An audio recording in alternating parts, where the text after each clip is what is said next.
Hi guys, Chris Needham here from the 4D Construction Group, and welcome to this latest episode of the 4D Plus podcast.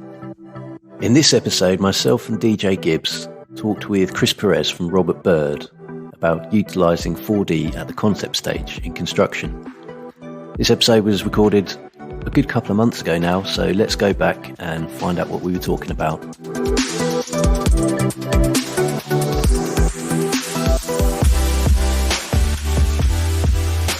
Oh, you just turned it off. Gone. Yeah, good. All right. That's to check it's working. Okay. All right, then. So, hi, everyone, and welcome to our latest 4D modelling podcast. Today, we're going to be talking about 4D modelling and bridging the gap between concept and construction. I'm joined with Chris Needham, who's been on some of our previous podcasts. Hiya. And also Chris Pires, who's joining us to really give that expertise on the concept side of 4D modelling.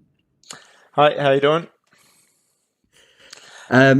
So I'm David John, or DJ, as well as has been on some of the other podcasts. You obviously know a little bit about me and Chris Needham already, but Chris Pires, do you want to introduce yourself and the kind of work you're doing in 4D modelling? Yeah, so thanks, Dave. So I've been working now in the Middle East, mainly in Dubai for this is coming into my 5th year now. And then before that, I was working in the UK for 2 years, and then before that, Australia. But I got into my role from a technician, working as a senior technician for around 8 years, and then became a drafting BIM manager. And then I started getting into more of a role with the construction engineering department in the Dubai office, which is a lot behind construction methodology erection sequencing. And what we ended up creating was a virtual design and construction department in the Dubai office to lead 4D methodologies. And now my current role is digital engineering coordinator, and then also leader for virtual design and construction in the region. So, yeah, that's where I've come to today, yeah, basically. Awesome. Wow. Well, yeah, we're definitely lucky to have you. And I know that you're working on some great projects. I guess on some of the podcasts, we've not really touched on the different regional focuses with 4D modelling. And I don't know if you'd be able to just give us a little quick background as to what's happening in the Middle East or what you're seeing on the projects you're working on? Yeah, so a lot of the projects in the Middle East, as you guys can be aware, like that you've seen over the news, like a lot of the projects are very complex projects, and they're high profile projects, and also out of the ordinary and a lot larger than a lot of the projects in other regions. So a lot of the clients are actually asking for construction methodology erection sequences of an actual building before construction. So a lot of the time in the region, we're actually creating a concept sequence for the client to actually have a greater feel behind if that particular contractor has a certain direction on how they're actually going to construct the building before construction.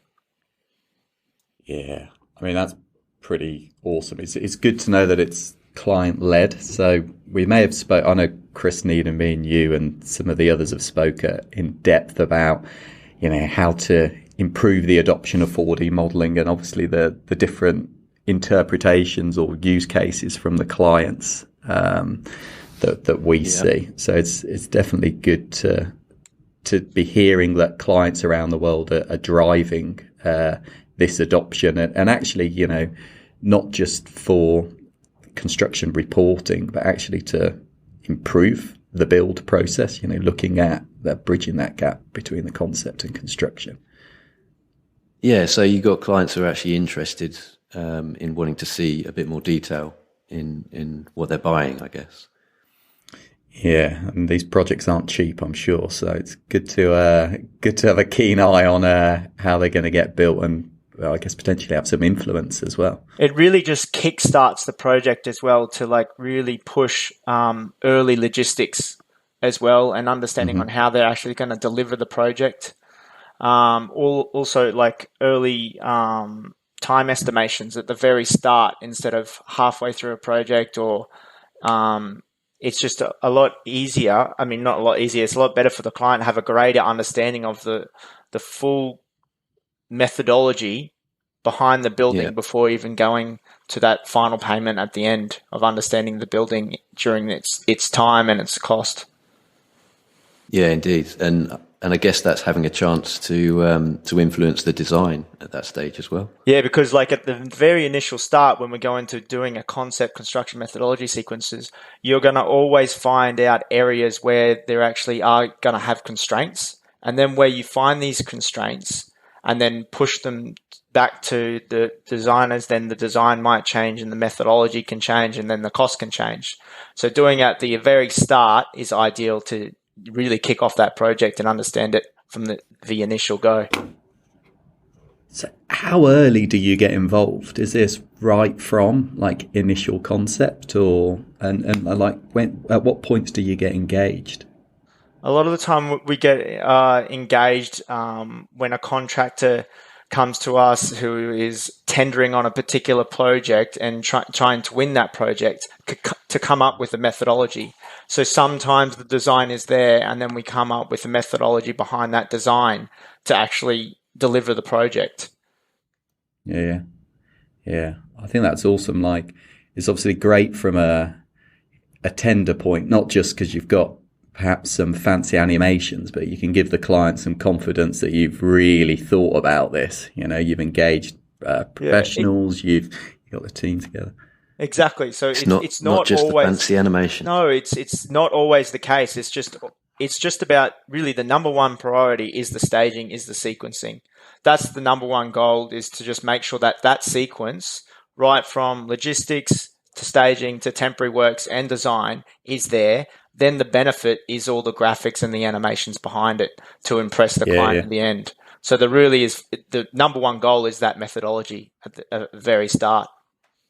Okay. And what kind of input do you get from, the guys engaging you? Say it's contractors approach, and do they bring people from their team in to work with you guys and run through it, or do you just facilitate it? It would come on but it would depend on the particular project. Sometimes the methodology is created by Robert Berg Group, and the whole virtual design and construction department is working underneath the engineering team under Robert Berg Group to come up with that analyze methodology. That's the other thing behind it. It's the analyze methodology. And that gets passed on to a contractor, as in, you're basically sequencing the construction, and that goes out with a design package to them. So we're sequencing the design package, and then it's just a very start, and then that's issued back to the contractor for approval, and then issued for the presentation to the client. Yeah, so I guess that's something that you guys have always done in a traditional sense for certain things, certainly for structural things. But you're just using 4D now to make that process better. Yeah, the number one reason, going back to why it's better as well, is the communication key around it all, is because the complexity of the projects, you can't really communicate clearly with the complex structures and the large structures that we have in the region over just a report. You need a digital model to actually communicate what you're trying to deliver, and then the client is going to understand how you're going to deliver the project. And that's also with the contractor to understand it as well, because the complexity of these projects need to be reviewed and analyzed by engineering teams to come up with the best methodology, and then to visualize it to show the sequence, and which is creating like massive communication back to client and contractor. Yeah, and I suppose they get the opportunity to critique or ask questions once you pass that information on to them. Yeah, they see maybe something that doesn't quite work, or they want to give you some other feedback. Exactly. So a lot of the time, the contractor might say, we actually need to construct this area first, and then we would reanalyze it and rejig the methodology for concept. It's not always up to us to come up with the methodology erection sequence. It's It's coordinating everyone in the concept. It's also coordinating all the logistic requirements for the contractor as well. So it's just not us taking over the role of actually coming up with the concept methodology. It's about coordinating with the construction department to come up with that methodology as well around their own requirements and time requirements. Yeah, so you're making sure that what you've done is clear to them. They can sort of speak it back to you and then say how they might need to change it. Yep. How do you find that level of engagement, particularly with people that may not be that familiar with 4D? Do they jump into it straight away? Do you find that it requires like a little bit of initial explanation as to what you're trying to achieve out of it? Or I think we've used it so much in the region, and at Robert Burr Group, everyone's on board with virtual design and construction. It's a must-have thing. That's how we communicate. And our clients just instantly see the benefit straight away when they're actually understanding what we're trying to deliver. As soon as someone's understanding what you're trying to deliver and it's clearly presented back, the client will always go ahead with going with what you're trying to communicate if they understand clearly. Yeah. You always say the picture's worth 1,000 words. Yeah, it is. But a lot behind those images is an engineering sequence as well. Yeah. So I guess it just builds confidence in the whole team that everyone's understood the message that you're trying to deliver. Yeah, it does provide great confidence for the contractor itself, and then also the client's confidence as well, seeing that contractor has really delivered to really understand and understand the actual complexities of this project, even at that initial tender stage. Do you carry on with the teams then during that construction phase? So when they enter that, do you help with any of the updating of the 4D, or is that something the contractor takes responsibility of and updates or manages themselves? A lot of the time, the contractor will always have their own 4D model. And then when it comes to the complexity parts, the contractor will get us on board, and then we'll come up with a methodology, and then they will take that on. Yeah. Okay. So we're really helping out on those real crucial complex areas where you need some advice on a methodology. So would you say it's pretty normal for contractors to be working this way over there? They wouldn't even contemplate going into a project of any kind of scale without having done some sort of virtual design construction or 4D, whatever you want to call it. I think it would come on project by project. I think any complex project, it has to have 4D. If you're not going in on a project that has real constraints around the project being logistics in tight areas of actually getting fabricated elements to site, and the complexities of a project needing huge amounts of temporary works, you need to come in on the project with a understanding of how the project is going to be delivered. So you're going to have virtual design and construction from the start, at the very start, and then follow that through to the end. You need to actually plan it out. It's just a must.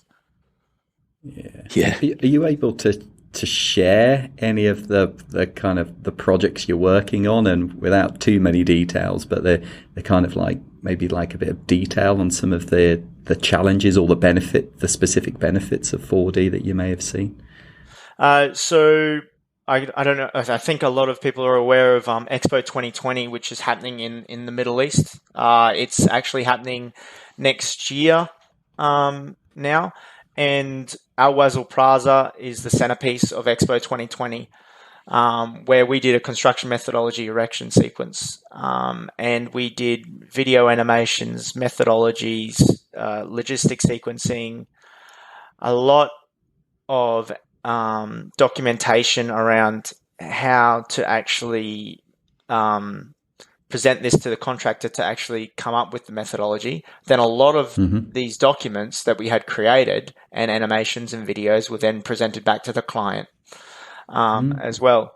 So, and you can actually see a little bit of Expo 2020 video animation on the RBG web YouTube. Like there's a YouTube video, so you can go and check that out. You'll see Put a link in. Yeah. I can pass that on to you guys as well. Awesome. Yeah, and we've done various amounts of projects out on Expo with doing conceptual construction methodology erection sequences. Yeah. Is it with a view to also look at time reductions or cost reductions, or is it predominantly from a transparency point of view, like that, or confidence point of view in the information? I think most of the information, it's communicating on how to actually deliver it. It's it's because again, it's like so complicated that we need to come up with a methodology. That's the main key behind the driver of doing 4D, is actually understanding how the project's going to be built. Yeah, we face that on some of the projects we see, actually. Like, as you said, they're getting even more complex. They either become taller or bigger or have some crazy services, or even, and I don't know what the situation is in out in the Middle East, but looking at modules and installations, and particularly, as you mentioned, like the logistics around that, and actually being really tight and confident on your logistics, because they're going to make or break that project. If you're adding a day to every piece of module that's going to be installed, let's say, or even just a couple of hours, that can ramp up. And exactly. So I think like logistics for a lot of the other regions, you're going to have more difficulties than the region within the Dubai region. Just Expo is large, and we've got a bit of space, but I'm sure there's definitely complexities in logistics in the UK. Yeah, obviously working in London, the buildings now are only going one way, and that's up. Yeah. So you end up with and obviously there's not much for footprint to these sites. They want to maximise it as much as possible. So yeah, it just gets harder and harder to actually build it within the footprint. Yeah, for sure. And trying to get the most out of the resources that you got on the projects. I mean, timeframes are always getting tighter, aren't they? And we would just want to make sure that we're, moving the pieces around as efficiently as possible. Yeah, I think it's quite interesting because, there's the similar challenges or opportunities and challenges around the world that we're seeing. So it's great to hear, from some expertise in the Middle East specifically as to what's happening. And I guess it doesn't have a limit on the types of projects as well, from buildings right the way through to perhaps like infrastructure or anything like that. Through to airport terminals as well. It's a lot of them are having methodology sequences done from the get-go, from the initial start. You're just going to have one as a contractor. And I don't know if you had much experience of working, in the traditional way before all of this technology came out. Have you got anything that you can compare it against the way you worked prior to this? So I guess, like, if you're just talking about conceptual sequences, I guess at the very, very start, I would be doing like 2D sections of of a sequence. And then, now we're getting into like 4D sequences, bringing in that 3D breakup in Revit models and BIM models. And then right now, as you can see, a lot of other people are getting into the gaming industry, actually bringing all of that 4D methodology erection sequencing from BIM models into a gaming engine. So that's definitely where we're going down the track at Robert Berg Group, is bringing that methodology into a gaming engine and then producing these for clients. Yeah, seeing a lot of PlayStation controllers on LinkedIn at the moment. Yeah, people walking around models and using that kind of interface, which is great because obviously it brings the whole accessibility of it closer to people, and that's only got to improve. Yeah, and it really the uptake of stuff like this gets the client behind the wheel as well. Do you know, a lot of the time that we would present a video or an animation or a snapshot or a drawing, but now we go, okay, here you go. Do you want to have a go at the sequences? This is how it works. You know, that's where it's really going now, is like getting the contractor behind the actual model itself and getting the client behind the model itself, getting them to really understand it. And that's where we're going. And it's just creating such efficiencies as well with actually communicating what we're trying to deliver at the start. So with just having a drawing or just having a report, no one's really going to fully understand everything around that. But with having something in your hands and actually looking at it yourself on a screen, it creates great understanding straight away. Yeah, I think we've found that a lot. We've been through quite a few examples of that recently, and talking about the level of information that you actually need to start this off. We're kind of saying, or at least we're finding, you don't need a massive amount. It doesn't have to be super detailed. You can still be talking about concepts and the way you're going to build things from people's experience, and that actually informs better probably the ongoing development of the design. And that's the number one thing. Is first thing that's super important is the methodology. And then after the methodology, you can get into more details when it comes to the LOD levels of the particular models. So the concept stage sequencing is the staging, number one, then coming into the detailed modeling, and then probably 3 is textures across the actual methodology itself, and then final one is animation.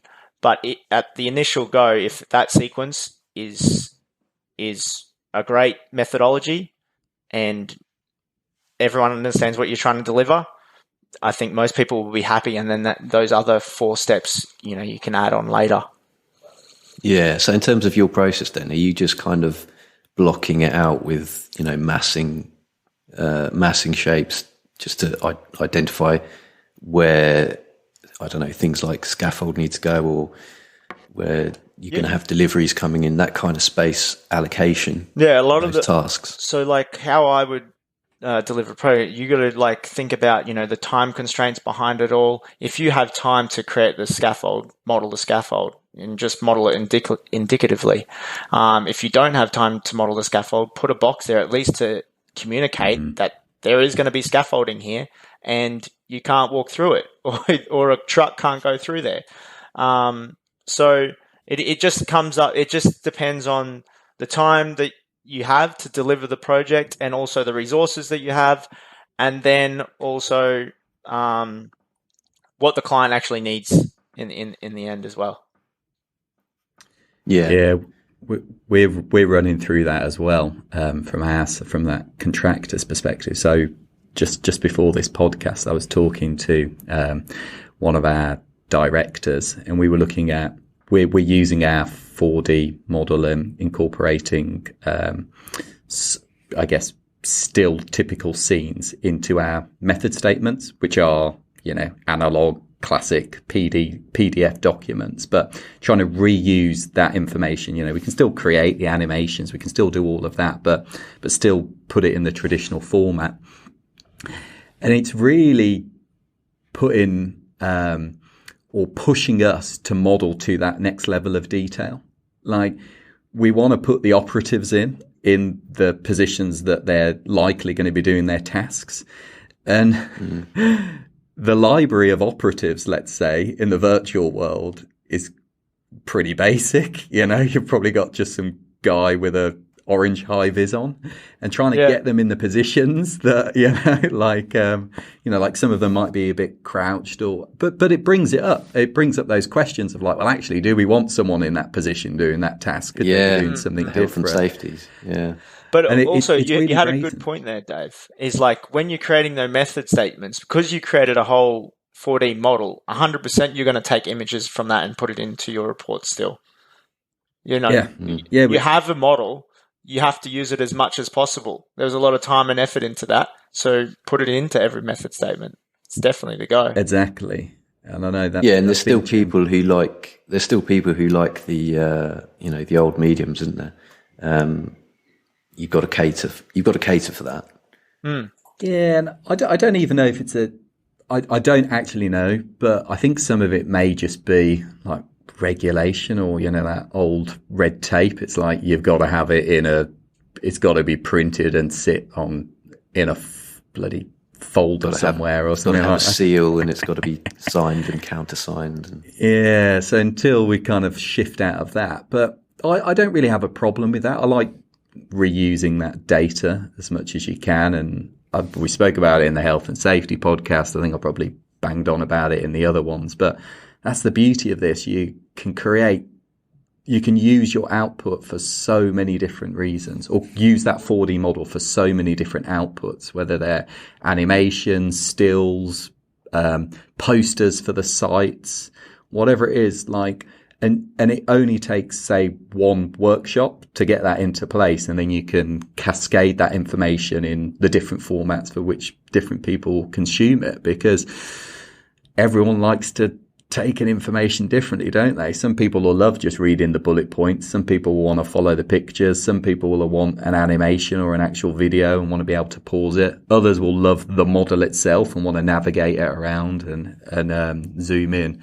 And I don't know, Chris P, how you found that in your kind of expertise. How do people normally like to consume the information? Is that through videos, or is that through, I don't know, like PowerPoint flickbooks or PDFs or anything like that, or the model itself? Or is it a variety? It would definitely be a variety. So number one thing would be, who's it going to and what are they going to use it for? Has the client ever used a 4D sequence model before? No. So, okay, let's create some video animations for the client. And then if it's a presentation, let's create a Unity build for that presentation to be presented to the client with the methodology in it. If it's something that is signed off and delivered to site for a methodology, let's place the images on a drawing with a date and a revision to be sent to site. All the time we are using the same model to generate everything. So it's going to come from, you get sections, you're still going to do snapshots from the model, you're going to do video animations from the same model.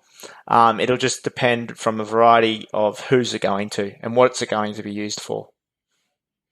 I'm sure someone will be asking the question of, how do you handle all of that detail in say the design model and put that through to a 4D purpose, for example? So how do we have to do anything to it? How do we actually create the 4D model? Is that the question? Well, say I guess. So say from the you've got your design details, which obviously pretty high level of information, highly detailed, I would say. And if you're getting into construction detailing, how do you represent that into 4D, or is there stuff that you just leave out for visualization purposes? Okay. So by way of example, I think like rebar and cabling and stuff's always just a bit of a nightmare for us, and I guess when we're not often asked to actually model that, but in some instances it might see stuff in a model. Yeah, I mean, you see stuff in a model that obviously, if you were to, you can infer how you're going to build it, but you're not going to get detail, Yeah. as in the detail to build to in the 4D model, for example. I personally ain't not going to add everything. I'm only going to be adding things into the 4D model that's actually specific for that particular task and if it's required. Because a lot of the time you can just add a text note for, reinforcement. Yeah. So it's not worthwhile spending your time modeling all the reinforcement when you're probably not going to have it modeled correctly. And also to that level of detail that the contractor would expect it to be at shop detailing level. And a lot of the time, again, if we go back to concept, right, we're not going to have a concept of a reinforcement. So we're not going to model the reinforcement. Yeah. So again, it's just the time and the actual end goal. So most occasions, I'm not even going to even touch reinforcement. The most is like just temporary works, logistics, permanent structure, surrounding buildings, all the constraints really that it actually takes to deliver that concept. So reinforcement is not such a huge constraint, but sometimes it is. If we have like overload of a congested area of reinforcement, but normally at concept, we're not even going to even be aware of that. But if we go like halfway into the project delivery and there is a congested zone of the reinforcement, then we'll model the reinforcement and then sequence that reinforcement if it's a congested zone. But again, we're not going to have that congested zone at concept a lot of the time. That those amount of details haven't even come up yet. Yeah, I mean, you can obviously use your experience or the team's experience to say, well, we're going to need these kind of lay down areas for this kind of material. If it's going to be this quantity of material, then we're going to need that space. And then obviously when you get into the detail, you can obviously sequence that out, as you say. Yeah, again, it is a team job as well. Like we have a massive team here in the Dubai office. We have 13 technicians and 4 virtual design and construction experts. So it's all a team that's coordinating together and synced together as well. So that it's not just one task, it's a lot of people working together, and it's a lot of task tracking to actually bring everything together as well, and done very quickly and efficiently as a team. Yeah, I think that's a really good point. And Chris, I know you brought that up in the past, like the plan isn't just one person's responsibility. This is a team effort, and 4D is a great tool for bringing the team together to get the best out of the team. Yeah, I mean, you've talked a lot about getting people to ask questions, DJ, and I guess that was we were talking about benefits and getting value out of it, and maybe the fact that people do actually ask questions is one of the biggest benefits. 100%, I agree with that. Because you get a chance for those questions to come out way sooner than they perhaps would have done. And obviously that could impact with huge savings in time and cost. Yeah, the whole team has been working together for quite some time now, and we all know that we have to ask questions no matter what. Even if you're unsure about something, just highlight it. It's worthwhile highlighting because it could be an issue, and it's maybe something that no one had actually thought about.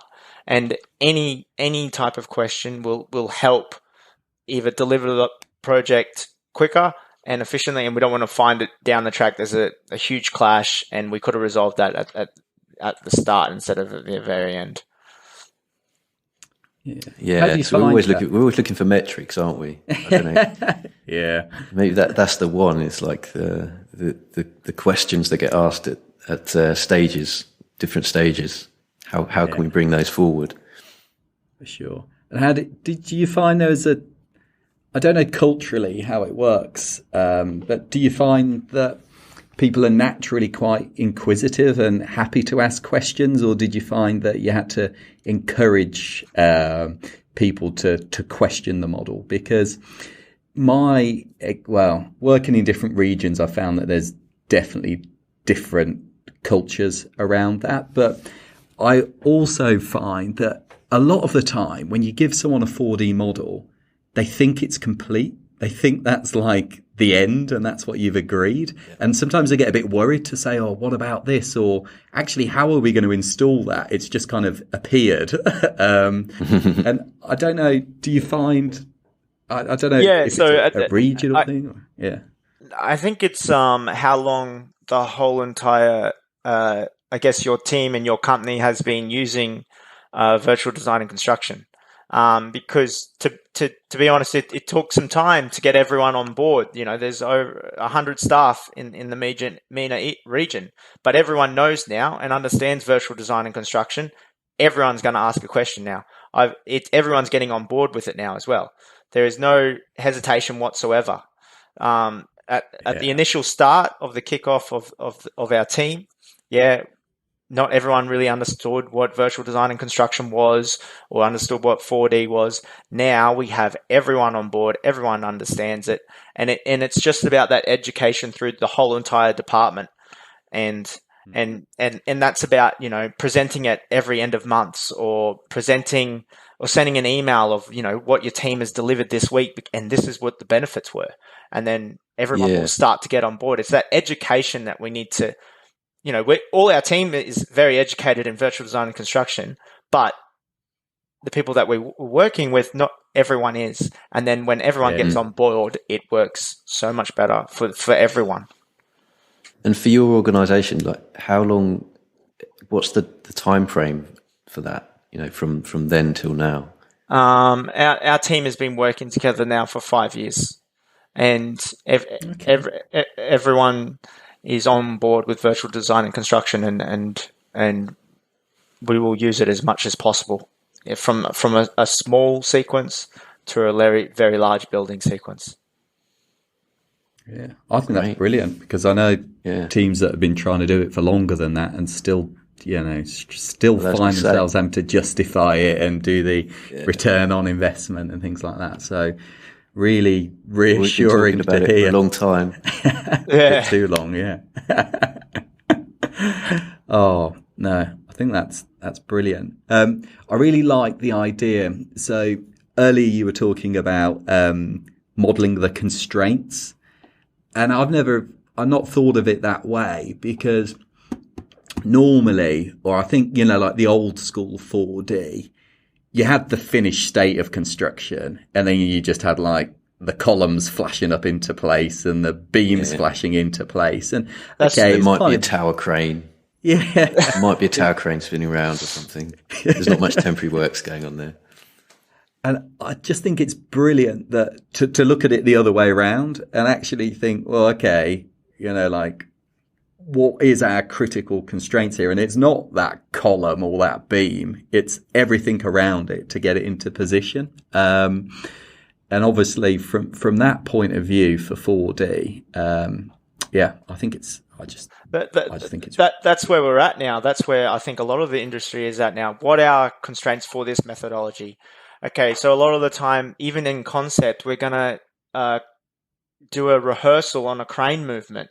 So during that movement, what are we going to need around that crane? We're going to need all the existing MEP services. We're going to model all the existing MEP services. What have we got under the ground? Where can the crane actually maneuver within the zones that it has? So we need to model all the boundaries. We need to model absolutely where anything that is even in the area of the crane movements whatsoever. That's from delivery to site, from leaving site, and that's from every lift, from lifting from the position, from placing. So that's where we're going to just really think about, okay, what are our constraints? This is what we need to actually visualize. This is what we need to deliver. And that's how I think about it at the very initial start, before I hit go on, like, let's smash this project out. Yeah, that's interesting because I guess it's just bringing everything forward. Because obviously, eventually, people have to go through that process. Yep. But the difference is, a lot of the time, they're going through it probably maybe, you know, too late, already on site, and then there's different constraints which they've got to work around, which potentially have an impact to the project. Then, yeah. Also changes finding out. Yeah, so it's finding out about those things well in advance, so you've got a much better plan to work from. Yeah, and I think sometimes there's the fingers crossed someone's going to turn up on site and knows how to do it. And this kind of raises that question, doesn't it? Because you've got to ask that question and get that information out of the person that might know how to do it on the site on the day. But actually, at least that's shared with the rest of the team, so they know a little bit before, or hopefully a way before. I mean, obviously with things like crane lifts, you need to get the qualified person involved to actually, the appointed person to actually sign everything off and make sure that that's going to work. But at least you can put something to them in advance and get them to critique it. Exactly. That's a lot of the time what we're doing.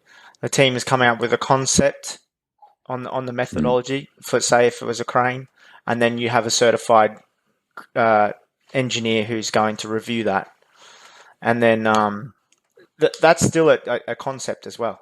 Yeah, I like that. So, sorry, I was going to also just throw in here how we're actually analyzing a methodology before concept as well. So, a lot of the time we might be given a certain complex project that we have to analyze using Grasshopper and Rhino. So to understand the actual where the heavy lifts are on the project, and then really give a conceptual position of crane positions through using scripting a lot of the time. That's been very useful at the very initial start to give a concept to an engineer to review the actual positions of cranes. That's pretty cool. I can see that. So do you take those into, or I guess kind of look at the different options in 4D, or is that enough just to do that through your So you could analyze it in Grasshopper and Rhino, visualize the best position, and then actually model it and pull that into your 4D sequence model. Yeah. So like, a few different checks, I guess kind of like using digital tech to do these multiple checks. Yeah, you could do crane positioning dependent on the certain constraints of the site, and also depending on how heavy all the structural elements are on the actual site that you're lifting. So you can analyze where all the heavy lifts are and where your best crane position could be placed. Very good. Yeah. Save a bit of guesswork. Yeah, it's very conceptual positioning of cranes, and then reviewing it with the engineer. Yeah, that's good actually. So we've looked at it. Well, we haven't got the answers, but looked at it from where materials are laid down. So once they've been lifted by the crane but are on a relevant floor, where they're kind of like temporary stored, and looking at, optimizing temporary storage for, increased productivity. Yep. And I imagine like a similar scenario, and then you could look at the 4D and then review whether that's a time saving, cost saving, safety, things like that. It's pretty cool. I like that. Really, really good. Okay.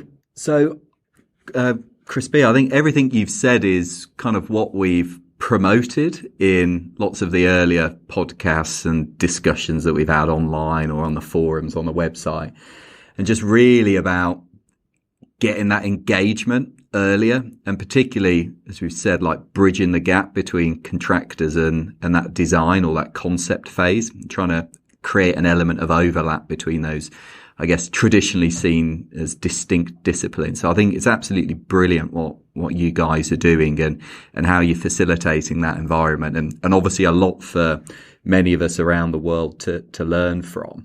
I don't know if you've got any kind of key take home from your lessons learned or your experiences in this kind of unique position in industry that you think's a useful take home for the listeners to this podcast? Yeah, I think it's what we can say, the benefits of getting that very conceptual stage of a 4D sequence model with a contractor is really communicating back to our clients that we have full control and ability to deliver the project from the get-go, from the very time that we started talking to the contractor, to the client, to the contractor.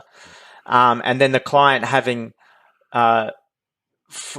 confidence in the contractor that they got on board, and the sooner that you start to analyze a sequence and start communicating it in a 4D model, the greater benefit of the whole sequence to the very end, because you're thinking about it from the get-go and things are going to change all the way through to construction, but you're thinking about it earlier, then you're going to create less risks the more you think about it at the very start.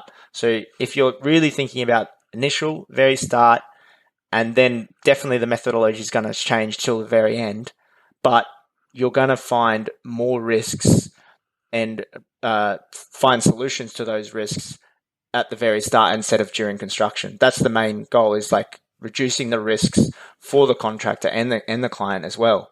And then if you prove that to the client, then they're going to have full faith in the methodology and then get you on board and to deliver that project. So why not jump on it at the initial start, really communicate your methodology for the building that you're tendering on. So it's worth the investment and the time to communicate that you've really successfully thought about delivering the project. I couldn't agree more with that. And also, I guess, just to add in, identify the risks, but also identify some of the opportunities early on. Like look at where you can harness. You might be able to shave a bit of time off, or save a few dollars. So I think absolutely brilliant, and thank you ever so much for joining us on this podcast. Obviously, some great insights from what's happening in the Middle East, and also at that concept stage for 4D modelling. So thank you very much for being on our show. Cheers. Thanks, Chris, and thanks, Dave. Thank you. Thanks for listening to this episode. And if you want to check out more, go to our website at 4d.construction and look at the podcast section, or subscribe on Spotify. Thanks very much, and see you in the next one.